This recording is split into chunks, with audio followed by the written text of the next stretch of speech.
Hello student, success coaching classes में आपका स्वागत है। यदि आप चैनल में पहली बार आए हैं तो चैनल को सब्सक्राइब कर ले और बेल आइकन को ऑल में प्रेस कर ले ताकि आने वाले सभी वीडियो का नोटिफिकेशन टाइम पर मिले। आज हम डिस्कस करने वाले हैं, आपको 40 क्वेश्चन डिस्कस करने वाले हैं ऑब्जेक्टिव, जो आपका बोर्ड एग्जाम 2025 के लिए बहुत ही ज़्यादा इंपॉर्टेंट होने वाला है। तो चलिए हम लोग देखते हैं मॉडल सेट से क्वेश्चन नंबर हम लोग 1 देखते हैं। तो क्वेश्चन नंबर 1 बोल रहा है, वह राज्य जहाँ से राजनीतिक सत्ता उसके सांस्कृतिक सत्ता से मिलकर बनता है तो उसको हम लोग राष्ट्रीय राज्य बोलते हैं। कौन सा राज्य बोलते हैं? राष्ट्रीय राज्य बोलते हैं।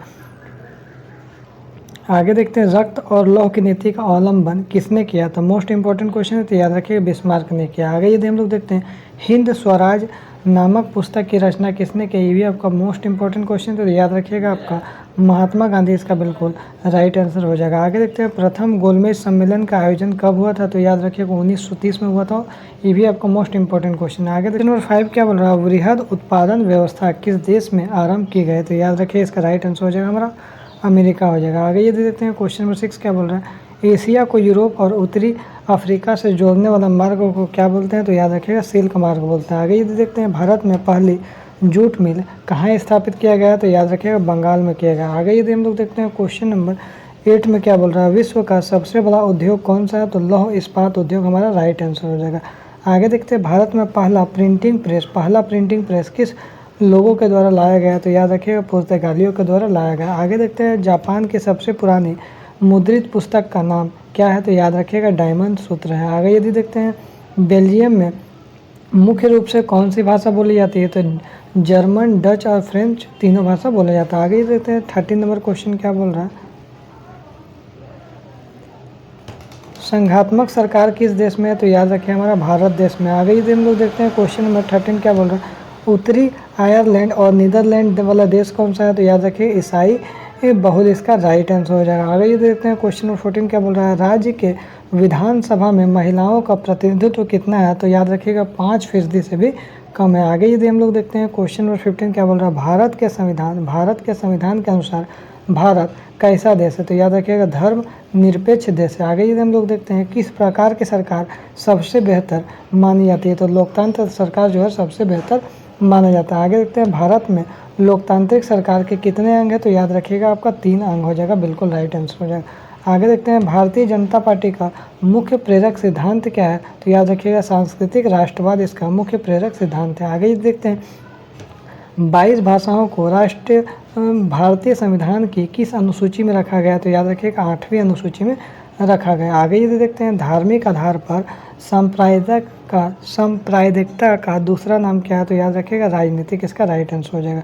आगे यदि देखते हैं, सूचना का अधिकार अधिनियम कब पारित किया गया? तो याद रखिएगा अक्टूबर 2005 में पारित किया गया। आगे यदि देखते हैं, राष्ट्रीय उपभोक्ता दिवस कब मनाया जाता है? तो याद रखिएगा राष्ट्रीय उपभोक्ता दिवस 24 दिसंबर को मनाया जाता है। आगे यदि देखते हैं, क्वेश्चन नंबर 23 क्या बोल रहा है, जिस देश की प्रति व्यक्ति जो है आय अधिक होती है तो वह देश कैसा होता है? तो याद रखिएगा विकसित देश कहलाता है। आगे यदि हम लोग देखते हैं, क्वेश्चन नंबर 24 क्या बोल रहा है, तृतीय क्षेत्र का दूसरा नाम क्या है? तो याद रखिएगा सेवा क्षेत्र इसको हम लोग बोलते हैं।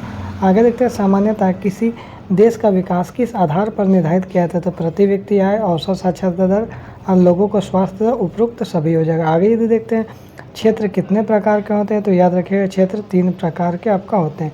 आगे यदि हम लोग देखते हैं, क्वेश्चन नंबर 27 क्या बोल रहा है, ऋण के अनियमित स्रोत कौन से है? तो याद रखिएगा व्यापारी और साहूकार, बिल्कुल राइट आंसर हो जाएगा। आगे देखते हैं, भारत में मुद्रा जारी कौन करता है? तो भारतीय रिजर्व बैंक RBI करता है। आगे देखते हैं, निम्न में से किसको वैश्वीकरण में सबसे कम लाभ हुआ है? तो याद रखिएगा कृषि क्षेत्र को जो सबसे कम लाभ हुआ।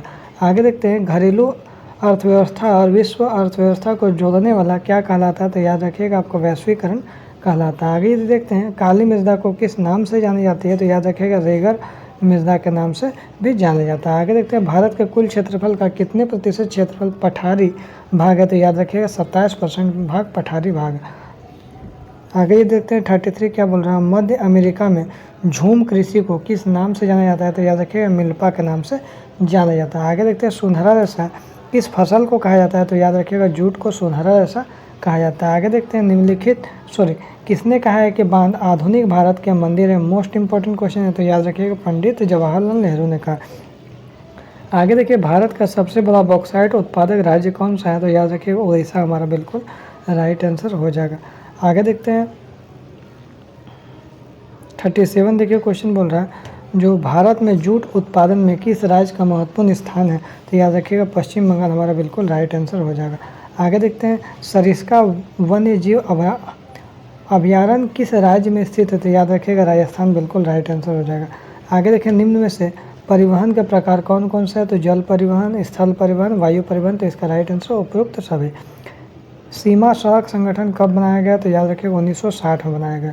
तो यदि हमारा वीडियो आपको अच्छा लगे तो लाइक करिएगा, शेयर करिएगा, अगर चैनल में नए हैं तो चैनल को सब्सक्राइब जरूर करिएगा। फिर मिलते हैं नेक्स्ट वीडियो में। Thank you so much.